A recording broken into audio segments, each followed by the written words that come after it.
Hello everyone, this is NYRM 1974. Well, today we're going to be talking about the 3,000 round test of the P80 PF940V2 in Glock 22 configuration. And here she is. And before we begin, you can see the mag is out. We're going to do a safety check.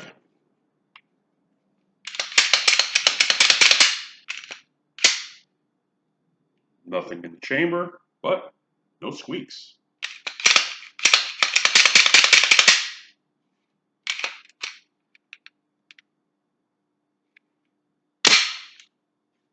I love this gun. I've had other firearms in my life, Smith & Wesson. I remember when the Sigma from Smith & Wesson came out, which was the Glock clone. I'm sorry I ever sold that weapon. It was okay. It had a few little hiccups. Used stovepipe on me because of the magazine until I modified it with a Dremel, which I always tell my friends, always keep a Dremel in your toolbox. You never know when you need one. But as you can see, the weapon is safe. We're going to break it down.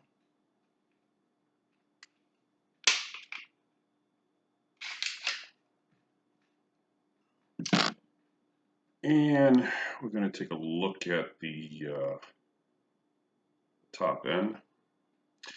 Now, this here is a OEM Glock 22, 3rd generation. This was a police trade-in I picked up from a dealer. Has the polymer guide rod and spring. And we're going to pull the barrel out. And we're going to hold the barrel here so you can see I'm not doing any hocus pocus. And we're going to run a swab through it. Let's see how we're looking.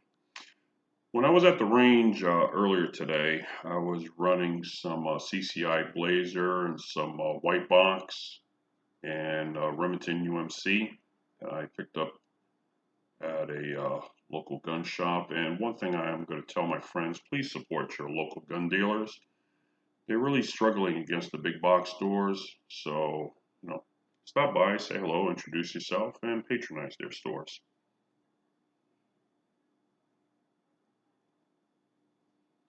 So let's see how we're looking.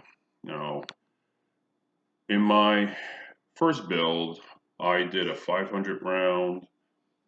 I did a 1,000 round, which unfortunately the video got ruined. I even had some range footage there, got ruined. My camera, for inexplicable reason, it was a Sony, it's a piece of garbage. I chucked it. So I just ordered a Nikon that should be coming in. I ordered it from eBay, so hopefully it'll be coming in soon. But in the meanwhile, let's take a look at it. I don't know if you can get that on the camera, but we're going to run a swab through it and let's see how we're looking.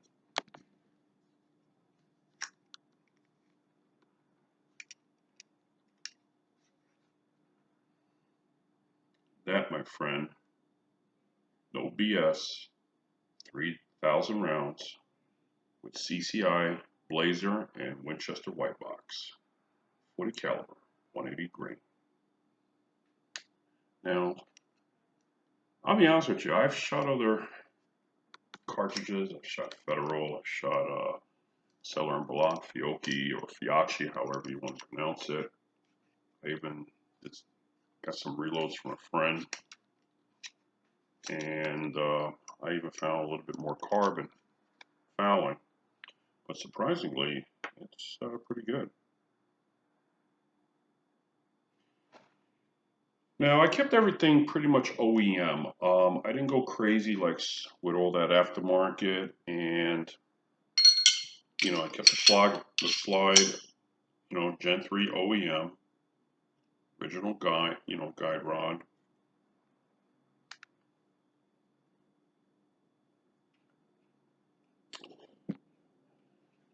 Now, as you can see, it's pretty slicked up over here. We're just gonna do a little cleaning here. See where we're at here. And we did have a little there, not that much. I'll give it a much thorough cleaning later on after the video. But for just the sake of this video, we're just going to run a rag through it. And there was, I don't know if you could see it on the camera, just a little, mostly from the lubrication. Now, one of the things I did in the build was I took my time. If you see my earlier video, I mean, I'm not going to lie, I did this in about, between 15 and 20 minutes. I've had experience working with model kits in my lifetime and building custom RC planes when I was younger, and cars, and working with polymers, metals, you name it. So it did pay a very strong dividend in my skill set when I came across this kit. And what I liked about this from Polymer 80, that it was a paint by numbers kit. I mean, as long as you take your time and follow all the instructions, you can't go wrong with it. The one thing I will say is you might want to lean away from using a drill press, because you really don't need it in this type of a build, okay? You could do this with a hand drill and a Dremel. I picked up my rotary tool from Harbor Freight. Got it on sale with a 20% off coupon. I don't think I paid 15 bucks for it. But, going to the Polymer 80 website and looking at a couple of other YouTube videos for reference, I mean, it was pretty straightforward. The one thing, however, where the guide rails, when you get the kit, you're going to see the tabs. Now, what I did was I took a very sharp utility knife and I kind of scored it. On each side, to facilitate a much more cleaner cut. So when I went with the Dremel, it literally just like flaked right off, and it gave me a very clean cut. So I didn't even have to do too much sanding. That was what was good about it. Everything just dropped in pretty well. The internals are Gen 3 OEM, genuine Glock. Everything, trigger, mag release. And this is a genuine Glock extended mag release.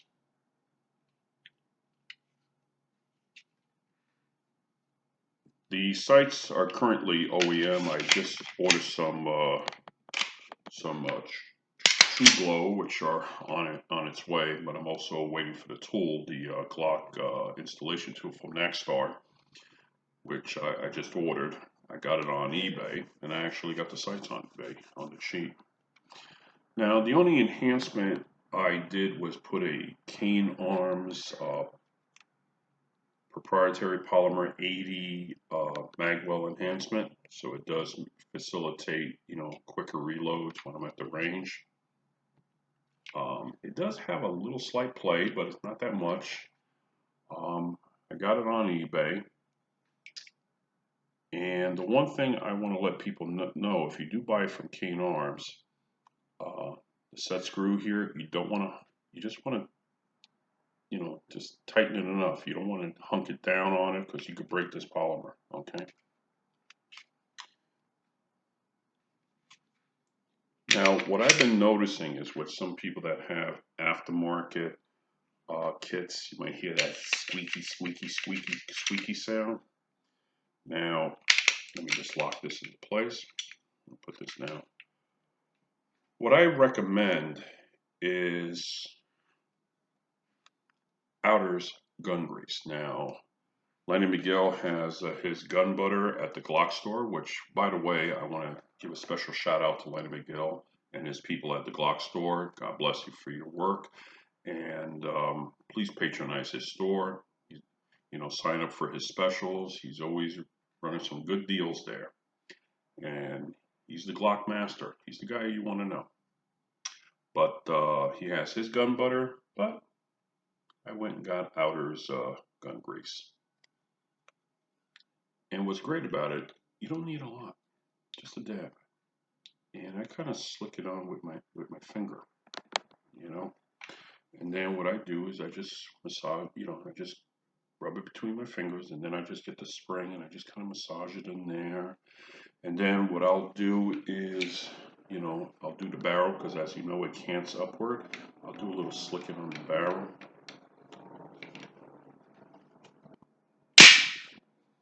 And then on the hood over here, I'll just put a little dab there. I'll just dress it up on the hood there. Nothing crazy, you know, you don't need a lot. But one thing, when working with gun cleaning equipment, lubricants, always wash your hands. Now, normally I would wear gloves doing this, but I'll wash my hands, don't worry. I always keep a ball of paper towel there to wipe it off.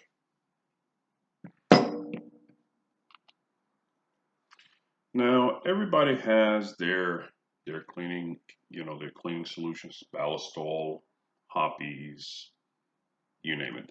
They're all out there on the market. But I've been using, and my family's been using for forever, Hoppies, good old number 9. And for oils, I use Rim oil, both liquid and aerosol. However, I like the liquid a little bit better.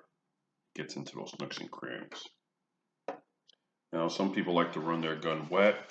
Some people just want to lube it up. I just tend to lube it up. I don't go too crazy with the, you know, wetting of the Glock because, you know, it'll pick up dirt, you know, micro particles that can really screw up and put unnecessary wear, you know, to the rails and so forth. Remember, it's a polymer, it's not a steel frame. But you don't hear no squeaking. And that's it. Just work it right in. Lubricate all the components.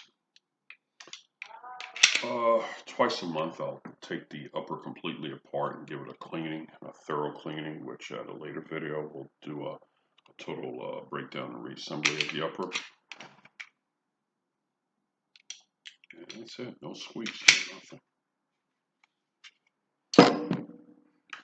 I do recommend the Polymer 80. 3,000 rounds so far, no hiccups, no stovepipes, no malfunctions, no failure to feed. I've used different types of ammunition. I've used Winchester White Box, Remington, CCI. I even, in my early video, you can see that I bought a case. I love Cabela's. I'm like a kid in a candy store over there at Cabela's. And I bought a whole case of herders, and I ran the herders, and they cycle so well. I had when I was at the state range here in Pennsylvania.